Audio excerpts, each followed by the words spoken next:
Sebuah penemuan situs kapal di Bukit Kepayang telah berhasil ditemukan oleh sebuah tim peneliti yang bernama Krakatau Exploration Team.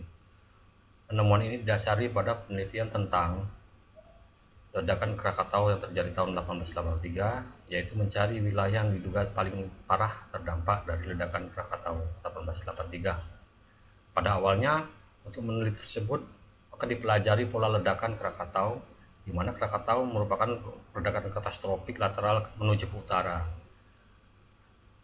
Dengan itu maka dilakukanlah pemetaan, yaitu mencari dengan melakukan survei dan observasi. Dan pemetaan itu menemukan pemetaan hasil piroklastik dan pemetaan hasil tsunami, terdampak tsunami, dan pemetaan terdampak batuan dari Gunung Krakatau. Dari ketiga pemetaan yang didapatkan, maka disimpulkan bahwa Bukit Kepayang merupakan wilayah yang diduga mengalami dampak terparah dari ledakan Krakatau tahun 1883. Karena di Bukit Kepayang ini mengalami tiga dampak dari ledakan Krakatau, yaitu mengalami terjangan tsunami, mengalami terjangan piroklastik abu panas, dan mengalami terjangan piroklastik bongkahan batu Gunung Krakatau.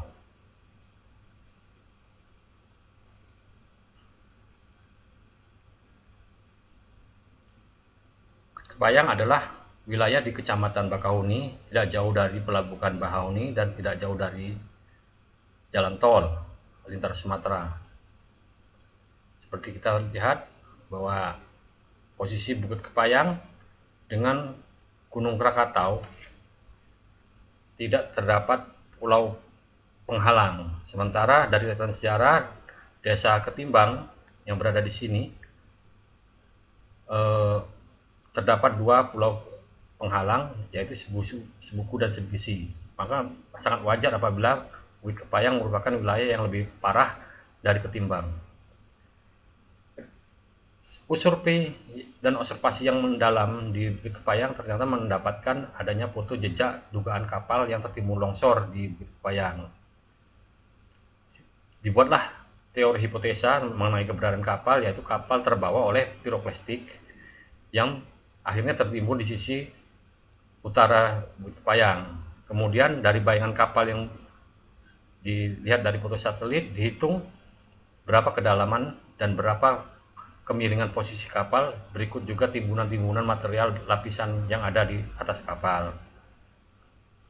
Untuk itu dilakukanlah pengujian ilmiah. Pertama dilakukan dengan uji simulasi, membuat miniatur yang hasilnya juga terdapat jejak yang mirip dengan sesama, identik dengan jejak foto satelit, dan dilakukan uji geolistrik.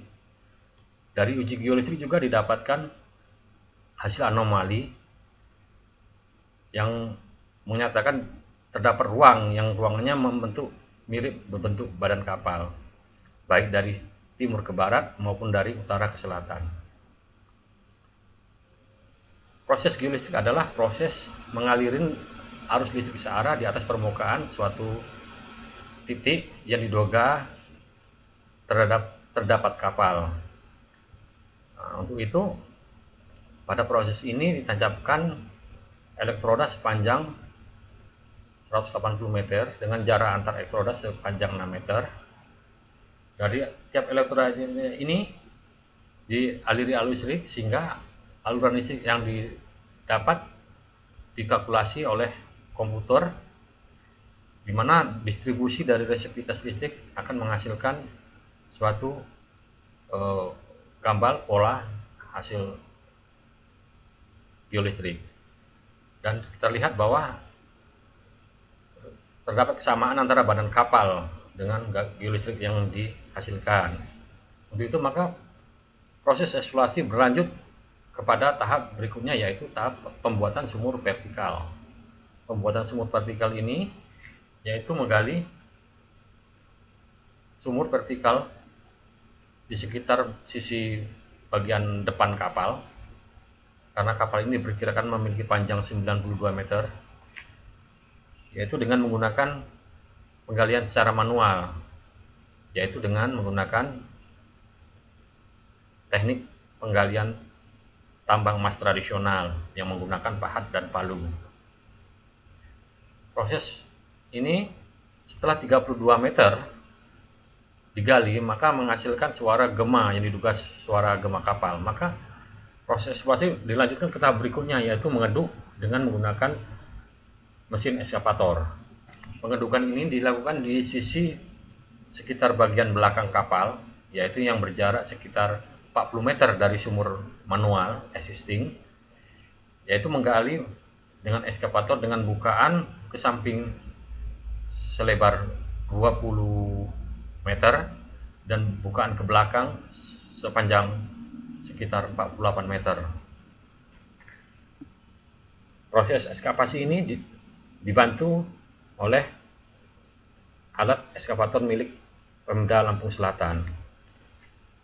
Target yang diharapkan dari penggalian ini adalah menggali sedalam 50 meter, namun dengan keterbatasan biaya hanya mampu menggali sedalam 20 meter. Untuk itu maka dilanjutkanlah dengan proses pengeboran. Tujuan pengeboran ini yaitu agar mata bor mampu menerobos dasar dari hasil ekskavator, sehingga pada akhirnya mata bor mampu menyentuh dinding kapal.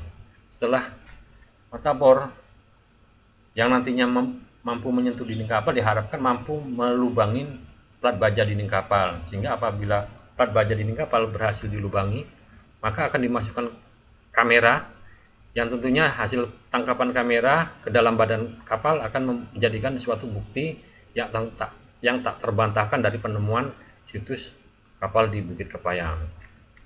Namun penggalian ini tidak berhasil karena mata bor terjepit di dinding ketika menyentuh dinding kapal.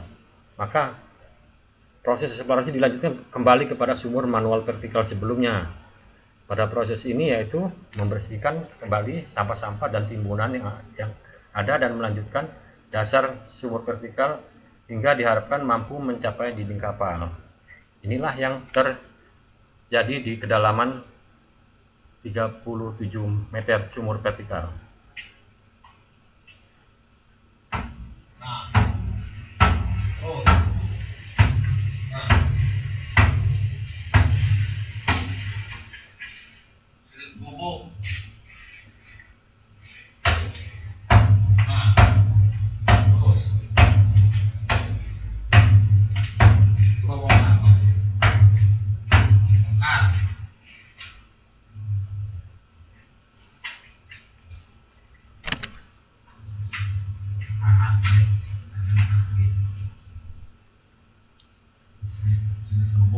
Pada kedalaman 36 meter ini, suara gema terjadi pada sisi barat dasar lubang.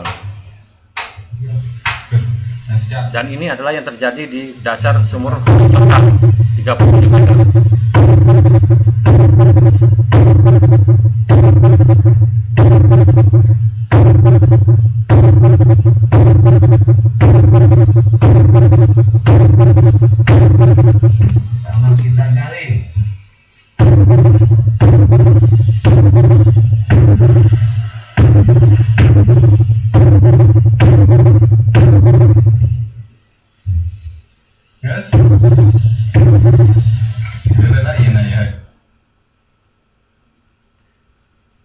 Setelah lubang di dasar sumur vertikal sisi barat mendapat suara gema, maka digalilah lubang horizontal ke arah barat, dan di dasar sumur horizontal suara gema terdapat suara yang lebih besar dari sebelumnya.